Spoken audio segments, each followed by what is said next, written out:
So guys, Ladakh is this area in the very north of India, in a state called Jammu and Kashmir, and it's geographically, it's actually, this is the Himalayas going kind of east to west here, and this is the Tibetan Plateau. So Ladakh is actually on the Tibetan Plateau. It's kind of north of the Himalayas. That's why we run the trek there in the summer, because in this region of Nepal and the regions of India either side of it, it's monsooning in the summer, but in Ladakh it's above the mountains, so that the rain doesn't come up there and it's really dry. And also the other thing about Ladakh, it's a high altitude area. The minimum elevation there is about 3,000 meters. So you need to kind of go in summer, otherwise it tends to be too cold. Okay, but it's absolutely stunning place. One of the great things about it is the unique Buddhist culture that you find there. It's just absolutely fantastic, and you marry that with the scenery. It's like a high altitude barren desert. It's just one of the most stunning places to trek in the whole world. Absolutely love it. So our Stok Kangri trip from Dublin to Dublin it's 15 days, okay, including international flights. And yeah, I'll get into the itinerary with you guys. So getting to Ladakh takes a little bit of time. So we fly with KLM via Amsterdam to Delhi on an overnight flight. And then we go to a place in Delhi called Paraganj, which is right in the center of the old city. And it's really interesting, really fantastic experience, especially in August. It's very hustle and bustle and intense. Some of you, if you go there, you'll absolutely love it, and more of you will absolutely hate it. But it will be an experience nonetheless. You know, rickshaws on the road, chai wallas, cows, everything. It's just, Delhi is a fantastic place. This is Connaught Place. It's the main... it's the old British kind of capital of the city, and yeah, just some shots of festivals in Delhi, and yeah, so that was just a shot of the airport. And when on the third day, then we fly from Delhi to Leh. It's a 1 hour internal flight, okay? And to put that in context, guys, if you want to drive from Delhi to Leh, it takes 3 days, okay? The roads are so mountainous, and actually in winter they're completely closed off by snow, okay? So we take a flight up there, and Leh, the capital of Ladakh, is at 3,500 meters. So we spend 2 whole days basically acclimatizing there. So we get into Leh in the morning, and we take that whole day as a rest. Then in the afternoon we hike up above the hotel into some hills, but basically take it easy. And then the following day, then we take a guided jeep tour around some of the monasteries and palaces, the Buddhist monasteries and palaces in the area. And that really gives you guys a good flavor of the culture, but also helps you acclimatize for the trek. So these are just some of the shots. This is classic Ladakh, guys. It's just really beautiful. It's a shot of the Indus River. And this is a place called the Rangdum Plains. There's wild horses there. And then these are two young fellas that I took a picture of in Ladakh. So that's your first 4 days. And then days 5 to 9 we trek into base camp. Okay, so base camp on Stok Kangri. The mountain itself is 6,150 meters, and the base camp is at 4,900 meters. That's the height you go for summit on, and we spend several days getting in there. There is a route you can take from Leh that takes 2 days, but it's too quick. What we do is we drive up the Indus Valley. And then we take a longer trek into base camp. And the beauty of that is it's a less traveled or more scenic route, but we also cross 2 passes that are just under 5,000 meters that really help with acclimatization. Okay, it's really essential. So it's kind of means that just when you get into base camp, you're in better condition for summit. So just some photos. Yes, this is on the first day of hiking, guys. Yeah, this is a shot took in 2014, obviously. But so the weather there, it's really, really hot typically during the day, and then it gets quite cold at night, you know. But it's just really, really stunning. Yep. And although it's really, really arid in the valley floors where they have rivers and streams going, they irrigate all the land around, and it's really, really beautiful.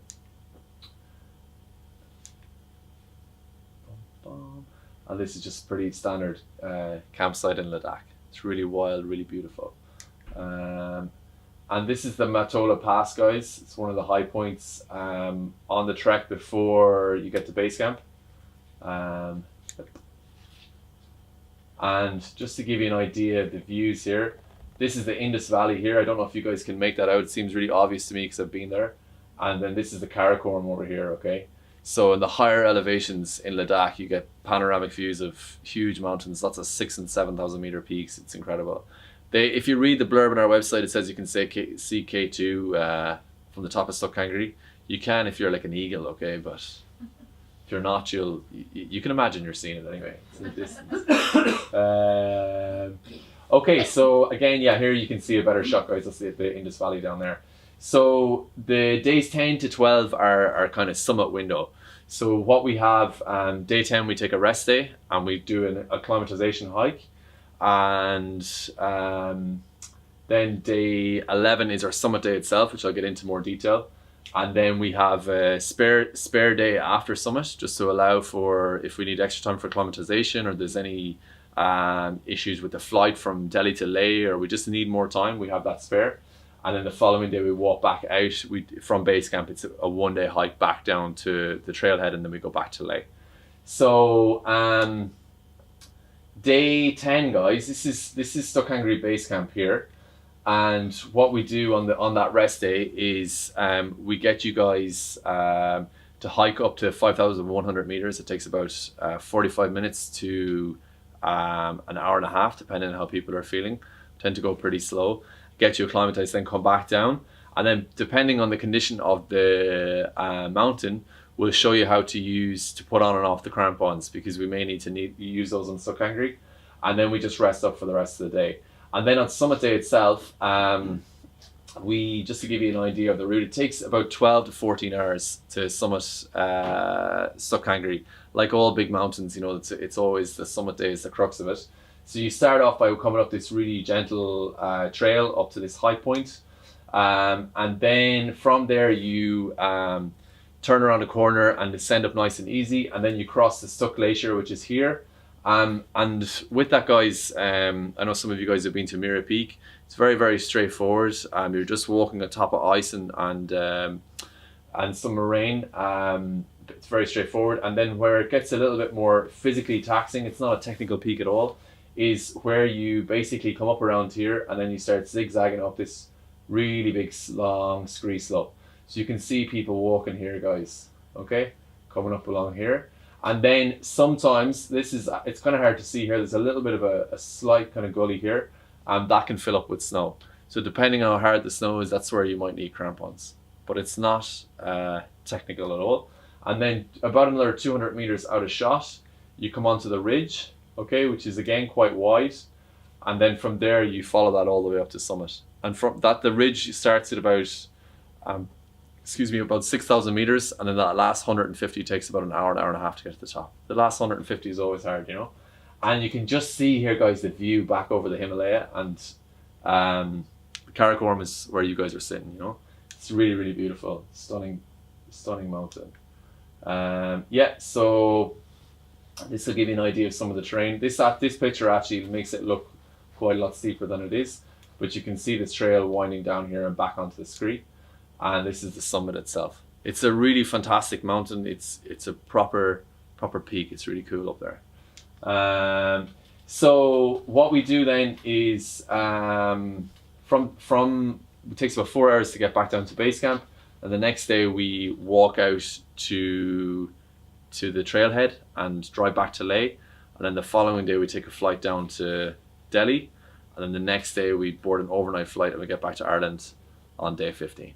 So that's the itinerary as I'll take questions at the end if you want to know more, I can fill you guys in. So typical day on the expedition. Luckily in Ladakh you don't get much phone signal at all, okay? It's just fantastic. So you don't have anything to look at and you can just be yourself and just get totally engrossed in the wilderness of the environment. So basically we're giving you a shout probably around 6 or 6:30 in the morning, breakfast at 7, and then we get on the trail at 8. You know, it's a pretty typical day while we're trekking. And then depending on the day, you're walking from anything from like 5 to 8 hours. We supply all the drinking water for you guys, all the food. We give you 3 solid meals a day. You guys are carrying your own snacks. And then in the evening, you can chill out in your tent or come in and play cards in the mess tent or whatever you want to do. It's just really, really simple. It's absolutely fantastic. And the scenery is absolutely stunning. All the accommodation is included. So for example, if you're signing up as a couple, you can share a room, or if you're an individual traveler, which most of our clients are, you can we'll pair you up with someone of the same gender in a tent in a room. Okay. You can request your own single room and tent if you want, but I think we charge 400 euros extra for that.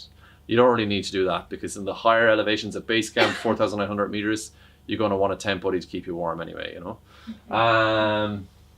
Yeah, these in Ladakh, guys, we use a combination of horses, donkeys, and some mules to carry all the equipment. Okay, and depending on the size of the beasts available to us and the number of you guys will dictate how many we need. So a good horse will carry about 75 kg, or a donkey will only carry around 40. So it just depends. Okay, or yeah, that's basically it. The donkeys in Ladakh are very, very small. This isn't a donkey, it's a small horse, but anyway. So this is this is all a mule train here, guys. So they'll carry, I'm going to talk to you guys about gear. They'll each carry your duffel bag, your big bag, and then you're just carrying your backpack of what you need each day on the trek. Yeah, so all the food is included on the trek. Everything in Ladakh, in Leh, all the meals are included there. So everything is covered. In Delhi, your accommodation is based on bed and breakfast, so you're getting your lunch and dinner there. And if anyone never been on an international trek before, anybody, one there, okay, brilliant. Common question that people like to ask, but they don't have the cojones to ask it, is where you go to the toilet. This thing here is the toilet tent, so it's like a portaloo, but it's obviously fabric, so we can carry it around. And then what we do is we put a little toilet seat in it. And in Ladakh, what we do is we actually dig a hole in the ground, and then once the hole is full, we just cover it over and we put lime on it and it biodegrades. In other places like Kilimanjaro, where it's a lot busier in a national park, we have to dispose it more, put it in the big toilets. But there you can do it the old school way. But yeah, there's toilet paper and toilet seat and everything. It's like being at home. Yeah. So guys, acute mountain sickness. Basically, the higher you go up into the atmosphere, the harder it is for your body to function. Okay. But if you have an itinerary that's long enough, allows enough day to acclimatize, you should have no problems with the altitude. And really, there's a lot of reading you could do online and confuse yourself. But what I'm going to do is I'm going to send you guys an info pack with some really concise information for you guys to read tomorrow. But really what you want to be looking at with is how you avoid getting sick. And it's really in your control to prevent that. So the first thing you do is you book an itinerary that's got a long enough duration, so you ascend to higher elevations slowly. And then probably the single most important thing is the pace that you're walking at on the trek needs to be really, really slow. And we actually control that a lot on our trips, so that you're actually moving at a very, very slow pace all the time. That's essential. And then the other things you need to do that are important is drink a lot of water, eat really well, look after your hygiene as well, and get lots of good sleep. That's key. Okay, a bit like for you guys functioning here at sea level, if I don't feed you and you don't sleep, like your performance in just living and breathing deteriorates massively. It's the same on a mountain. Okay, so those are, and I can discuss that in more detail if you guys want. The weather in Ladakh, I kind of touched on this. It's really dry and hot typically during the day, so skin protection is very, very important. It does get quite cold at night, but with the right equipment, which I'm going to show you guys, it's very, very manageable. Okay, and touching wood, if you have a little bit there beside you, it typically doesn't rain in Ladakh. They've got very little rainfall there, but I don't want to jinx you guys if you are going. Okay, so your fitness and training, guys. So if you've done something like Kilimanjaro before, as a very rough guide, I would say this is slightly harder, like ever so slightly, maybe a little bit more. But like, you know, you can have a really bad weather or high wind in Kili and have good weather in Stok Kangri and find Stok Kangri easier. So there's not much in it. You know, they're very similar in height. And if you haven't done a trip like this before, there's nothing stopping you from doing it.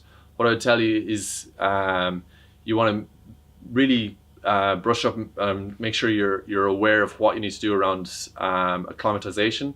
But as a rough guide, if you're in the Irish Hills, you should be comfortable to walk for 7 or 8 hours, 2 days in a row. Okay? At a really slow pace taking lots of breaks and taking on plenty of food and water. These things aren't sprints. You just need to be able to keep plodding away at a slow pace continuously. That's the key. Okay. A little bit hard to get out hiking on a regular basis in the middle of the winter.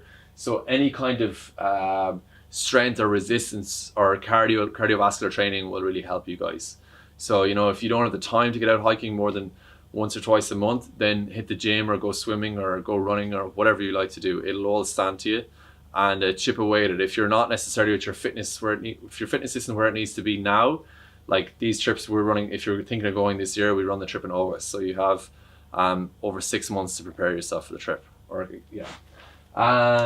brilliant. So one of the things, guys, we include in all of our packages are our pre-departure weekends. So 2 months before departure, we run an event which is free for those on each trip to attend, where our guide and doctor give a full brief in in Lara in Wicklow, and they go through the expedition in detail, and then you do 2 training hikes, so to get some feedback on your fitness. It's not a fitness test. Sometimes people get a little bit apprehensive of these, or they think they're going to have to do a bleep test or something. It's not like that. You just go out and hiking, and we can just give you guys really in-depth advice.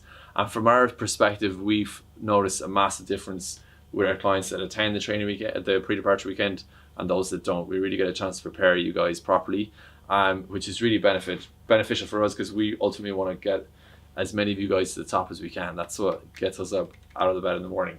And you get to meet the rest of the people on your trip. So if you are signing up by yourself, you could meet someone on the training weekend. You're like, you know what, I'm going to share a tent with them. They're not too bad, you know? Or you can email the office and say, don't put me in with that fella. I don't fancy 10 days of that, like, you know? Okay. It's not a technical peak, guys. This photograph is not taken on Stok Kangri, okay? If you have, if you can walk, okay, you have the required skills for Stok Kangri. Okay, it's not a technical peak, all right? While there's a chance of you using crampons, it's just because we've snow and ice underfoot, and you needed to stop you slipping. Once you have the crampons on, you're sorted. So I think the great thing about this trip and all the expeditions that we run, or international treks in general, is just getting out there and meeting like-minded people, and just having a lot of good quality time with people. You know, they're not looking at their phones constantly, and also getting to meet our Indian staff who prepare the most amazing food. I didn't even talk about the food, it's incredible. And getting to meet the local guides there and learning about their way of life. It's just a fantastic experience. The destinations are amazing, but the people that you meet are really special too.